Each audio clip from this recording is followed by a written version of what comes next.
Assalamualaikum warahmatullahi wabarakatuh. Bagaimana kabarnya hari ini anak-anak ibu yang soleh dan solehah? Mudah-mudahan semuanya dalam keadaan sehat walafiat.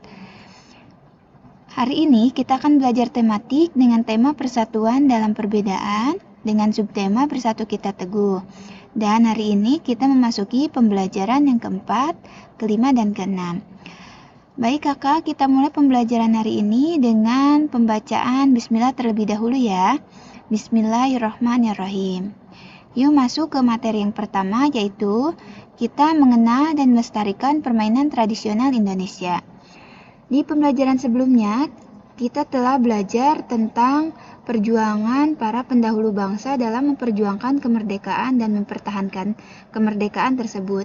Nah, kita sebagai generasi penerus mempunyai kewajiban untuk mempertahankan kemerdekaan bangsa Indonesia dengan segala daya dan upaya. Salah satunya yaitu dengan mencintai keragaman budaya bangsa Indonesia, diantaranya mengenal dan melestarikan keragaman permainan tradisional di Indonesia. Nah, di sini ada permainan rangku alu. Ya. Nah, rangku alu ini merupakan permainan tradisional yang berasal dari daerah Nusa Tenggara Timur. Pada masyarakat Nusa Tenggara Timur, rangku alu dilakukan untuk merayakan hasil panen perkebunan dan pertanian. Rangku alu merupakan permainan tradisional yang menggunakan bambu sebagai alat permainan. Dan alat yang digunakan dalam permainan tradisional rangku alu sangat sederhana dan mudah didapatkan. Alat yang digunakannya yaitu 4 buah bambu dengan panjang kurang lebih 2 meter. Nah, adapun untuk dapat memainkan permainan rangku alu ini ada sejumlah hal yang harus diperhatikan. Yang pertama, permainan terdiri dari 2 kelompok, yaitu kelompok yang bermain dan kelompok yang menjaga.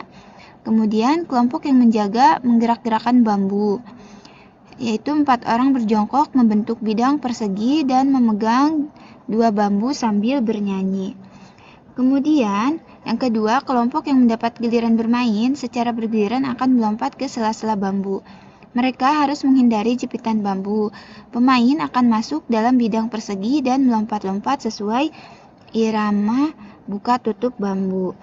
Nah, tadi permainannya sudah ada ya di gambar yang pertama. Dalam permainan rangku alu ini banyak lagu yang digunakan, diantaranya Ampar-Ampar Pisang. Selanjutnya, kita akan belajar tentang arti penting persatuan dan kesatuan. Kata persatuan ini berasal dari kata satu. Satu berarti utuh atau tidak terpecah belah, sehingga persatuan diartikan sebagai perkumpulan dari berbagai komponen yang membentuk menjadi satu kesatuan. Nah, kesatuan sendiri artinya yaitu hasil perkumpulan yang telah menjadi satu dan utuh, sehingga kesatuan erat hubungannya dengan keutuhan. Nah, di sini ada beberapa arti penting tentang persatuan dan kesatuan. Persatuan dan kesatuan ini yaitu bersatunya macam-macam corak yang beraneka ragam menjadi satu kebulatan yang utuh dan serasi. Pada masa perjuangan kemerdekaan Indonesia, persatuan Indonesia merupakan faktor kunci yang menjadi sumber semangat, motivasi, serta penggerak perjuangan Indonesia. Nah, adapun tahapan-tahapan sejarah terbentuknya persatuan bangsa Indonesia yaitu yang pertama, perasaan senasib. Bangsa Indonesia memiliki sejarah yang panjang berada dalam masa penjajahan. Nah, sehingga kondisi inilah yang membuat perasaan senasib untuk bebas dari cengkraman bangsa penjajah. Yang kedua yaitu kebangkitan nasional. Kebangkitan nasional untuk mencapai Indonesia merdeka ditandai dengan lahirnya organisasi Budi Utomo pada tahun 1908. Budi Utomo ini menjadi awal gerakan yang bertujuan mencapai kemerdekaan Indonesia, walaupun pada saat itu organisasi Budi Utomo awalnya hanya ditujukan bagi golongan berpendidikan Jawa. Setelah organisasi Budi Utomo lahir, kemudian bermuncullah organisasi lainnya yang bertujuan mencapai Indonesia merdeka. seperti Muhammadiyah, Indis the Party, Perhimpunan Indonesia, Partai Nasional Indonesia, Partindo, dan sebagainya. Selanjutnya, tahapan sejarah yang ketiga yaitu Sumpah Pemuda. Nah, Sumpah Pemuda ini berupa kebulatan tekad untuk mewujudkan persatuan Indonesia yang tercermin dalam Ikrar Pemuda, Sumpah Pemuda yang dipelopori oleh Pemuda Perintis Kemerdekaan pada tanggal 28 Oktober 1928. Dan Sumpah Pemuda inilah yang menjadi pangkal cita-cita menuju Indonesia merdeka. Dan tahapan yang terakhir yaitu Proklamasi Kemerdekaan. Proklamasi Kemerdekaan yang terjadi pada tanggal 17 Agustus 1945 ini merupakan titik puncak dari perjuangan bangsa Indonesia. Sehingga perjuangan Indonesia mendapat titik akhir dari perjuangan.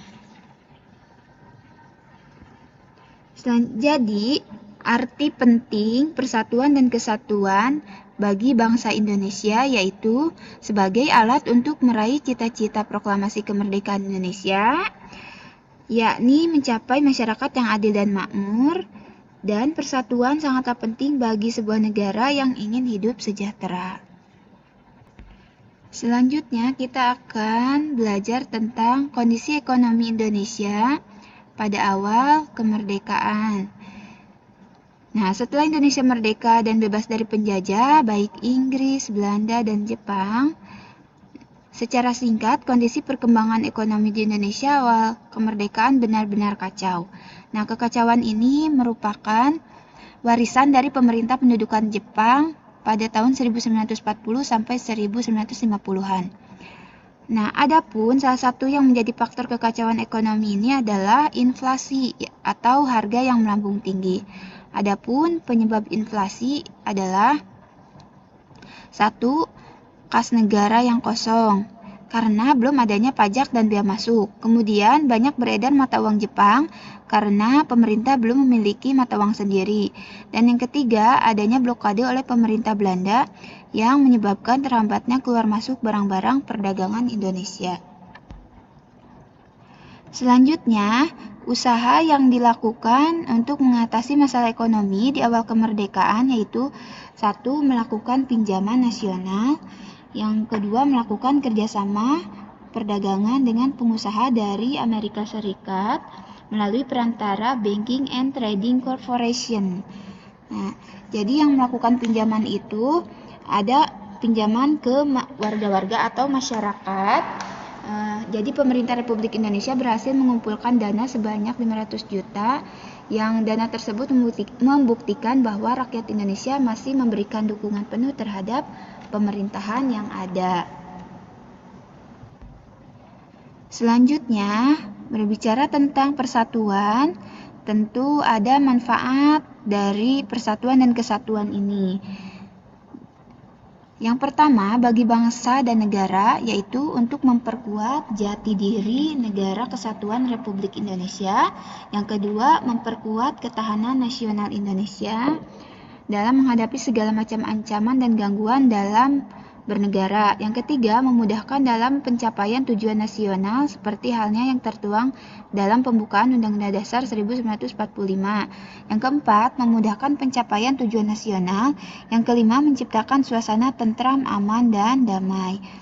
Selanjutnya, manfaat persatuan dan kesatuan bagi lingkungan masyarakat, yaitu menumbuhkan rasa kepedulian antar sesama, terjalinnya kerjasama antar warga, menumbuhkan rasa toleransi antar warga, menghindari konflik antar golongan, serta meningkatkan kerukunan antar warga. Selanjutnya, manfaat persatuan dan kesatuan bagi lingkungan sekolah. 1. Menciptakan rasa peduli terhadap teman. 2. Tidak membeda-bedakan teman. Dan 3. Menumbuhkan rasa menghargai teman. Dan yang terakhir, manfaat persatuan dan kesatuan bagi lingkungan keluarga, yaitu 1. Menjadi keluarga yang rukun, aman, dan damai. 2. Meningkatkan keakraban antar anggota keluarga.